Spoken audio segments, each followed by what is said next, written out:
کہ یہ مجھے نقصان نہیں پہنچائیں گے، یہ تو فرشتے ہیں، خوشخبری لے کر آئے۔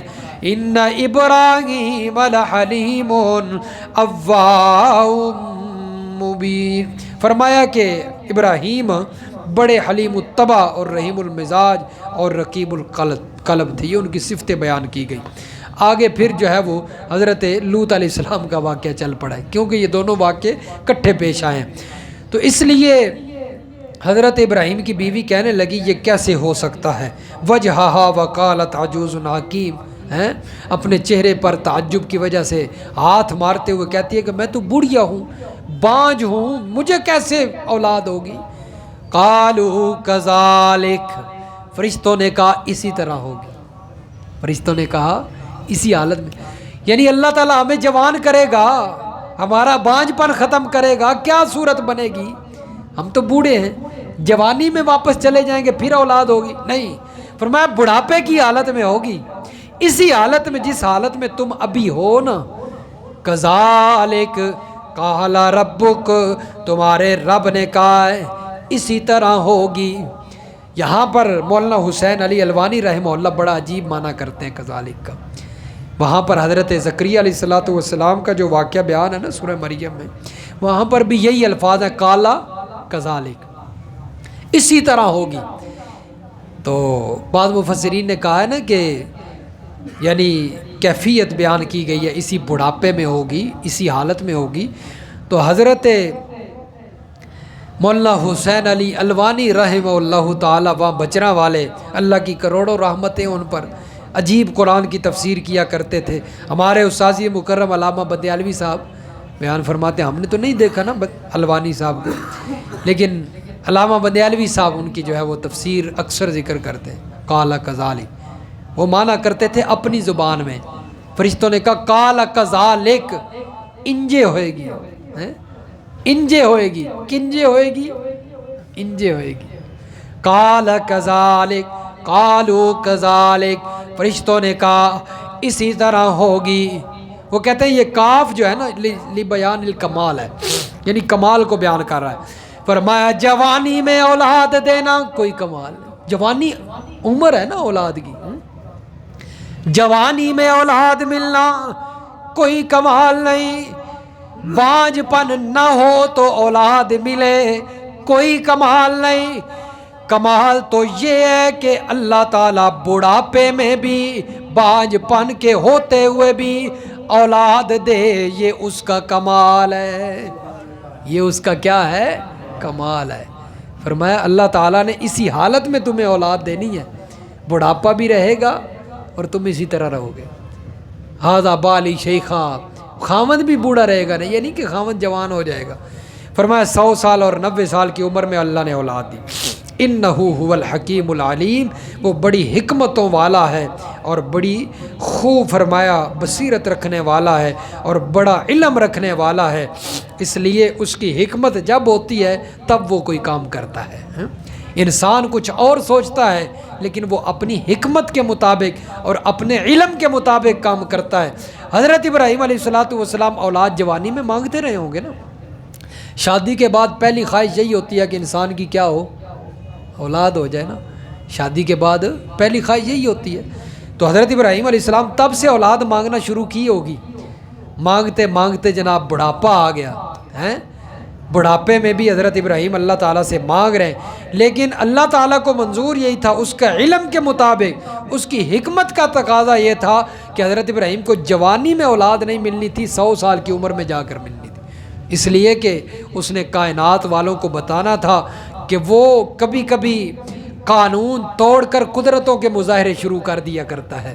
قانون تو یہی ہے کہ بڑھاپے میں اولاد نہیں ملا کرتی، جوانی اولاد کا موسم ہے، بانجھ پن ہو تو اولاد نہیں ملتی، لیکن کبھی کبھی وہ قانون توڑ کر قدرتوں کے مظاہرے کرتا ہے، اور یہاں پر اللہ تعالیٰ نے قدرت کا مظاہرہ کیا ہے۔ اللہ سمجھ نصیب فرمائے، عمل کی توفیق عطا فرمائے۔